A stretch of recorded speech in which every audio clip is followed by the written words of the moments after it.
سرخط خبرها. سکوت معنادار امریکا و روسیه درباره افغانستان. کابلوف میگوید هیچ تماس درباره افغانستان میان روسیه و امریکا برقرار نشده است.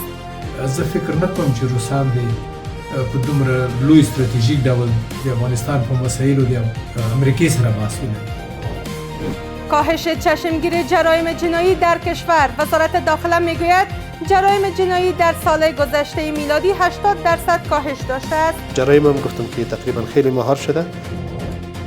ادامه برگشت مهاجران از کشورهای همسایه. در یک روز بیش از 2000 مهاجر از ایران و پاکستان به کشور بازگشتند.